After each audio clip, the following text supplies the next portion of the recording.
three, say na na na.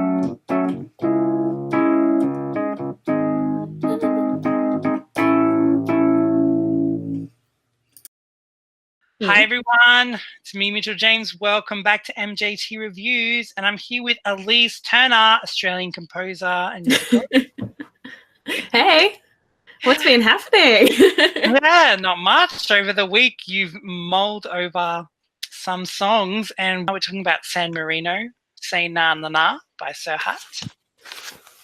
And Serhat, this is his second time at Eurovision. Okay.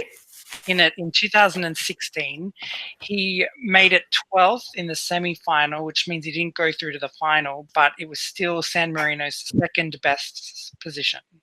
Okay, so they have a track record of not being that great then. That's not a great way to start off, is it? They've had one singer enter it 4 times, and she made the final once. Well, why'd they send her back 4 times? Did she make the final the first time? No, the 3rd time. And then she made 23rd or something in the final. So I don't think that's how it works. I think your system's wrong. I think you got to rethink the way that you're sending your singers if that's how it's going. There's a population of 20,000 people in San Marino, so they think there's only 2 people who can sing. Oh, well, no, that's just like thinking that there's no women who can do men's jobs. It's because you don't know anyone, which means that you don't go outside your circle of people that you do know to find the people that would do the job for you. So San Marino, there is potential out there. But that said, I quite liked Serhat's voice, so I didn't mind this. It was a nice deep voice. It was a nice little change from the other guys that we've been listening to. So I'm not going to argue with you this year, but if you send him back again another time and I analyze it, I might be a bit disappointed. Straight up, full disclosure. People love him. I think since he's been on Eurovision, he's done they have Eurovision cruises, and he's on every single one as the act and everything. He's gotten into it. Do you mind if I ask how old he is before we do some musical analysis? Yeah, I do. Let's see. Because the promotion for the song, because I looked at his Twitter. His Twitter is very young. He looks young in the promotion, but he seems like a father sort of figure. How old do you think roughly? What decade? 40s. Okay, he's 54. Oh, okay. So I was a bit off. That's all right. Yeah, no. I just thought that the way that they would promoted the song when I looked at his Twitter was not quite fitting with how old he looked, if that makes sense. It looked a bit juvenile for their promotion thing. But the thing is, it works for the song, so I can't argue with that. For some bizarre reason, and I have no idea, only that it's just Eurovision and it doesn't make sense, but his fan base are very young, like teenagers and young adults. So maybe that's why they go for a youthful look. Okay, well, we're going to have an interesting time when I get to the analysis of the video with that information as well. Okay. So with that, let's start the analysis of the song first, shall we? We have a male singer, and we have 2 languages. We've got English, and then we have 1 line of Turkish, just chucking in a little bit. I think that's their national language, right? No, San Marino, the national language is Italian. So maybe his heritage is Turkish. He is actually Turkish descent, I think Turkish born. Yeah. Cool. Well, he's just got 1 sneaky line in there. Don't remember what it translated to. I did translate it, but, clearly it wasn't that interesting if I didn't write down a note on it. Yep, didn't write down a note. Our vocal range is E2 to A3, so that's a very bass heavy sort of vocal range. You're only going to get that in the males. It's not too wide, but it's also quite low. So that was kind of cool. It was refreshing to have that like depth in voice for this song. Our key, it's another major key. We're in E major with a 4/4 time signature at 118 beats per minute with allegro. And we're going to do a quick look at what allegro means. I can read in alphabetical order. Fast. Allegro means fast, you know? Nice and simple. We have 1, 2, 3, 4, 5 chords in this song. I should have written it at the start. Oh, well. And we have some interesting chords too. We're in a major key, but we're not using chord 1. And chord 3, which is usually a minor chord, has been made major. So the second chord, which is minor, would have been F sharp minor. Then we're using G sharp major instead of minor. So let me show you what that's the minor. That's what you would expect in this key. We have major instead, and that's used to resolve most of the verses and choruses. It ends on that sort of chord instead of going back to the first chord, which would have been, we're in E major, that. So instead of going to that, which is your usual safe home chord, they changed the third chord to a major and made that the home chord. And it's got a little bit of tension to it, so I don't mind that. And then in addition to that, we've got chord 4, which is an A major, chord 5, which is a B major, and then chord 6, which is a C sharp minor. So those are our chords, our 5 chords. It's interesting. I think this is the first song that hasn't changed its key or its tone from a major to minor in the song, that has a chord which wouldn't be traditionally found in their key, in their scale. So that, I thought that was a really cool thing to have stand out. I mean, that's why we look at all the chords, right? That's why I'm doing it. See what stands out and makes it interesting. So let's have a look at our instruments. That's the word for it. We have our vocals from Serhat, and then we've got the female backing vocal. We have a lot of synth again in this song. We are doing like an electronic thing, so we got lots of stems which make it easy to remix, and I did do a little bit of Googling on this song. I did notice there are remixes, so it makes sense that there is a lot of synth in this song. We have bass synth, we have some general synthy sounds, which is like, you know, basically what I like to do with my synth is go straight to like a piano-y synth sound. Wait, so let me find the electric piano sound, which sounds like piano, but it's not quite. So you can tell that it's a little synthesized, but it still sounds like a piano. So that's what I would consider some generally synthy sort of sounding thing. Then we've got some brass synth to get that sort of like, I don't know, that party vibe going, I think. It's a very, with the video as well, I think it's got a bit of a 70s sort of party disco-y sort of sound. So that's why I think there's the brass sort of vibe in there. Yeah, so those are our instruments. And then our song breakdown, let's have a look into that. Our intro. This is the longest intro we have so far, I'm pretty sure. Ooh. Yeah. Even 9 bars. Slovenia. Sorry? More, I think that's one more than Slovenia. Yeah, it is. But the first bar is a bit of like a breakdown. So it's like a then it goes into like the instruments. So 8-ish, but 9 like realistically when you're counting. So I think that's all right. Then you got verse 1 for 8 bars, verse 2 for 9 bars, and the last bar is a breakdown. I think that's a pretty common theme in this song because it's a EDM sort of vibe. It's very electronic-y sound. They like their breakdowns. And it gives you a break before you go into the next thing. So chorus is 13 bars. Instrumental for 4. Verse 3 is 9 bar. Once again, last bar leads into the chorus with a bit of a breakdown. The chorus is 13. Bridge is 9 with the last bar leading into the chorus with a breakdown. And then the chorus is 13. And that's your song structure. So pretty simple. A little bit of instrumental, not too much. And I don't know, it sort of flows. I quite like that.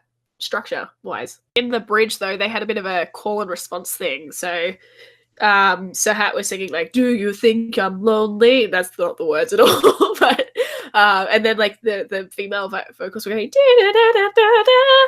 So I thought that was kind of cool to have in the bridge, and that was a standout in, you know, vocal like playing, I guess. We don't have many call and response in these Eurovision songs, and so it's cool when they do come out. I noticed that, and I forgot to mention in my review, but yeah, that's pretty cool. And I like how I'm glad I highlighted it. I like how he's like, because he didn't really sing it exactly. He was like, "Do you think I'm lonely?" And then they're like, "Do you think I'm lonely?" Yeah, it was a bit like, it wasn't like a gospel choir, but you know how you kind of do like you have in a gospel choir, you got the person leading up the front, and then and they're sort of ad-libbing, and everyone else is going like what it's supposed to be in response. It was a bit like that sort of vibe, except not as big and grand as a gospel choir, obviously. So that was cool. Yeah, and yeah, what do you think of the actual melody of the chorus? Say na na na. It was a lot nicer than the other Na Na Na song that we had, which I don't even remember whose that was. I didn't put the connection with that. Yeah, no, I thought it was kind of cool.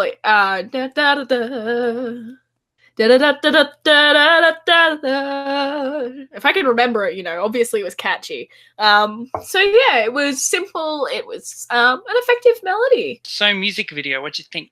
Yes. Cool. I'm gonna pick up my notes. I've got quite a few of them, and my writing's small and messy, and I probably need glasses. So we're going with that. So it looked a bit disco meets millennial officers, and I'm talking about actual millennials this time. You know how like there's a movie like a Google where the guys, like old guys, go and intern at Google, and they've got these really cool offices. That sort of vibe is what I'm getting. Serhat though seems a little Big Brother. He's on these massive screens. So we're doing a couple of pop culture references in this video analysis. But he kind of looks like the boss in those movies when you've got that hip, cool, tech-savvy company, but there's like something a little bit dodgy about that company. And so he's kind of just watching your every move. And I think that's, of course, the big screen broadcast sort of vibe that we get in this video.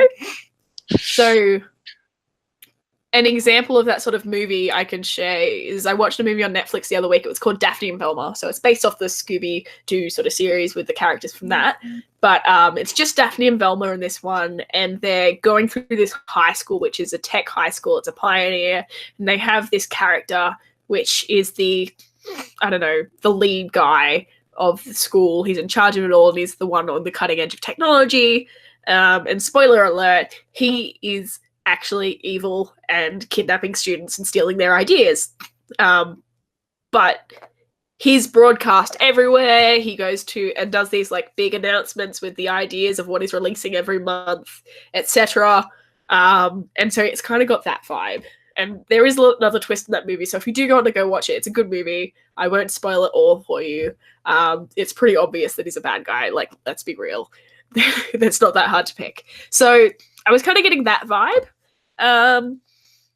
It also looks a bit like a dance sort of movie. I can't remember what the names of those classic dance battle movies are.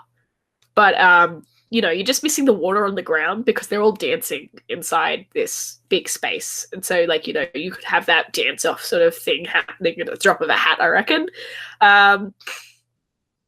Yeah. And so with the message, I get that he's trying to validate people and really, go with the message that you're not alone, things will get better, be a rainbow, or rather, be yourself and shine bright, essentially. But he kind of, because he's on this big screen, he kind of comes across as someone who's conditioning people, which is why I think it's interesting that you say a lot of his audience is younger, because then you kind of got this idea of he's conditioning and brainwashing young children. And I'm like, okay then. but like, you know, brainwashing them to be complacent, or, you know, to follow his idealistic worldview, or at worst, like that's at best. At worst, he's a creepy old guy hitting on people. And I wrote that before you told me what age his audience was. Like, but perhaps that's just my love of dystopian movies sort of coming in and like distracting me from what it was trying to do. If people haven't watched the Iceland video, go check that out, because Elysse's creativity runs rampant, and this is not very good. Yeah, don't take my word for it. Go watch it for yourself and tell me what you think it's actually like. I have a really good imagination, but I'd love to hear what your interpretations are. But also, like, on that note, just to finish off my dystopian theories, there's the chick. The video is just like, no, really simple. And you're brainwashing everyone. He is. It's too simple. And they're not going to say no to that. They're going to say na, and they're going to go along with it.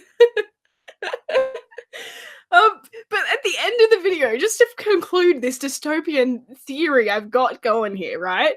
There's this girl, and she's like, say na, and it's a very horror movie vibe. Like, all you need is her to drop like a ball along the ground and to have that sort of bouncing along and like rolling, and that's, you know, that's your end, you know, nice and creepy. Brainwashing little children. See, I just thought it was so cute. You're like, it was the creepiest thing. Well, I mean, to be fair, I'd already come to this conclusion for the rest of the video in the like earlier, and then I actually missed the girl the first few times I watched it because I didn't watch it through to the end, and then I was just recapping them all before we called, and I'm like, oh, what? I didn't see that before, and so I'm just like, well, brainwashing children. But I didn't mind the video. I just thought it could have a very dystopian perspective if you're like me. But it did look fun. It did look funky. It did have that funk pop 70s vibe with the bright colors and the costuming. So I didn't mind the video. It was a really good video and I quite liked it actually. But, you know, I think this message could be a little bit mixed and distorted, or maybe you're right, my imagination is a bit wild. But either way, I did enjoy it. I'll give it that. Do you want to see his prior entry? Sure. But I think this song's better. Like the song that we got for this year, I think I prefer that. Yeah. Oh, but they got brass instruments in that one.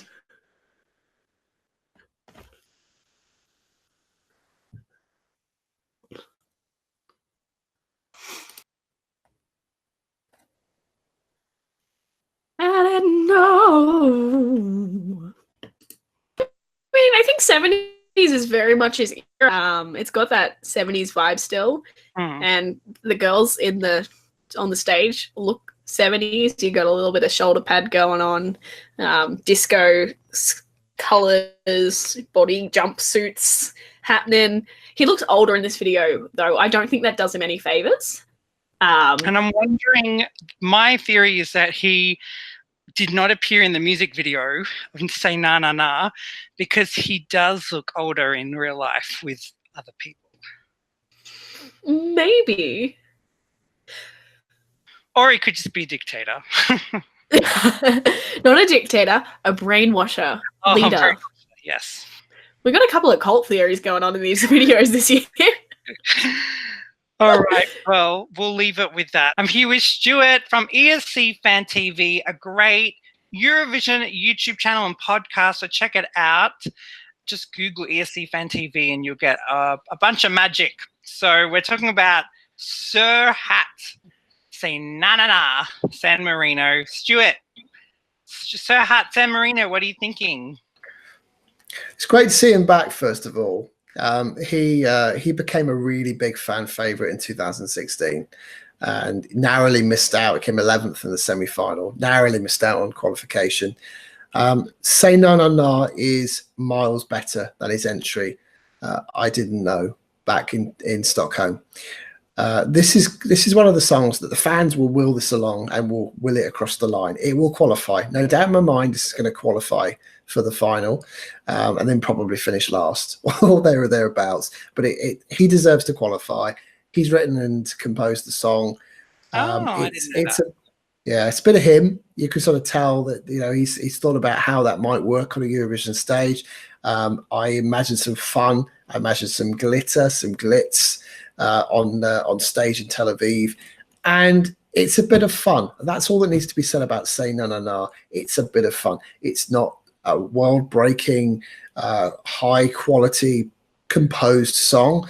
It's there's nothing magical necessarily about the way it's been written.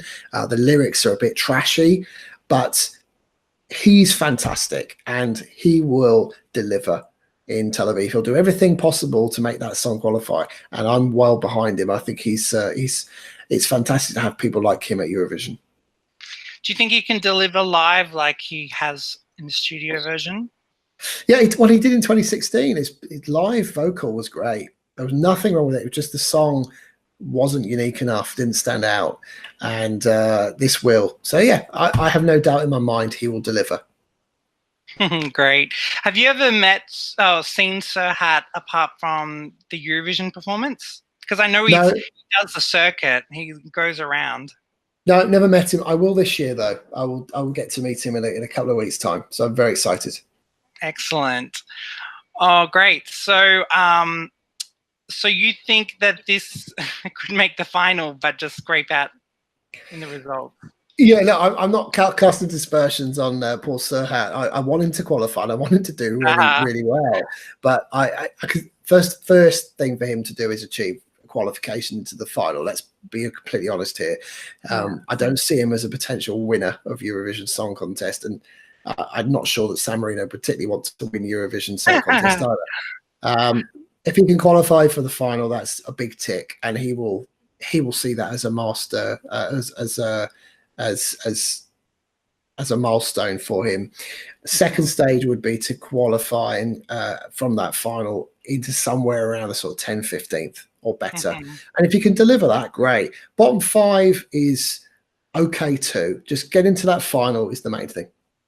Yeah, I'm going to say it's a big feat. As you'll see from the other jurors in this video, they probably don't understand that to make the final for Serhat is a really big feat for San Marino, because as you know, it's only ever happened once. And I think that would be pretty big, and that could really pave the way for San Marino to have further success maybe. So yeah, well, thanks a lot, Stuart.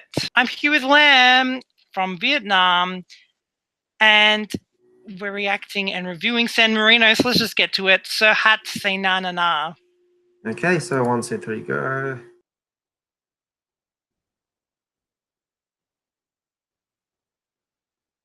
Serhat is back, and here is what I think of San Marino. And so they got Serhat again. I was shocked. I thought we'd gone through those days. I never thought I had to relive it. But anyway, I've taken my Xanax and I'm here to review this video.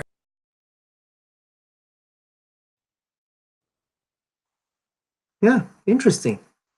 The way the video was made, you know, make him like an idol, a leader, you know, the one that people looked up to. And then, you know, when he stepped off the screen, yeah, that was a very cool shot. Yeah, very upbeat song. People love to dance along, I believe. Yeah, that's cool. Anything else? So because I mean the lyrics and the vocal is not too special, because it's very easy to listen to. It could be it's popular music, you know, easy to listen to, you know, easy to understand lyrics.